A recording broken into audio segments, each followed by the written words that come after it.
Labadiena, skubus reportažas. Šiandien yra -22 laipsniai. Ir žinot, noriu parodyti, va čia yra, pažiūrėkit už manęs, yra, kaip matote, prekybos centras.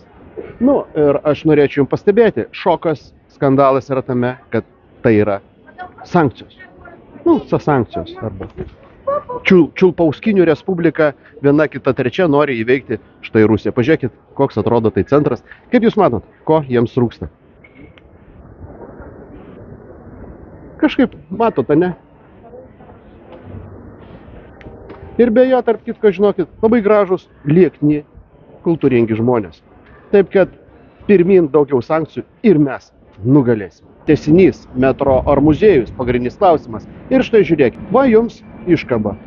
35 metais atidaryta metro. Ir žinot, aš jums pasakysiu, stebuklas ir baisybė yra tame šitoj šaly, kad vėlgi marmurai, granitas, estetika, švara ir grožis. Negaliu ką pasakyti ir atsakyti į šitą klausimą, jeigu pagalvojus apie tai, kad dienai Putinas rūpinasi tvarka, švara, marmurais, o žmonės, kaip matėt, badauja.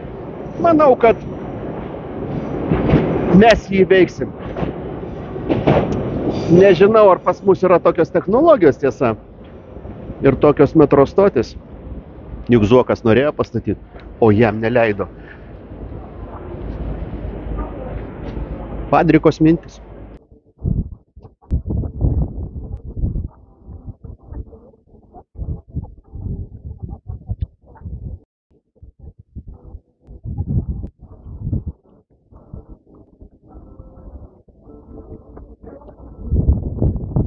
Galite vertinti, kaip atrodo vėl eilinis jų vadinamas metro.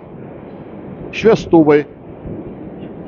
Oi, nežinau, brangiai, nežinau. Manau, kad vieną kartą tauta neiškęs šito siaubo, šito košmaro ir jo labiau įdėtas paveiksliukas galit pasižiūrėti, kur matot, kaip diskriminuojami žmonės.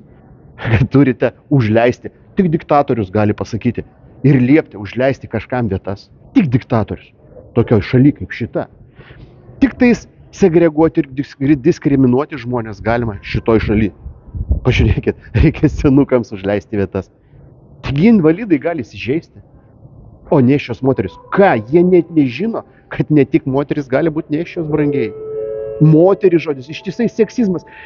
Nežinau, iš tikrųjų trūksta žodžių. Manau, kad mes greit pasieksim pergalę.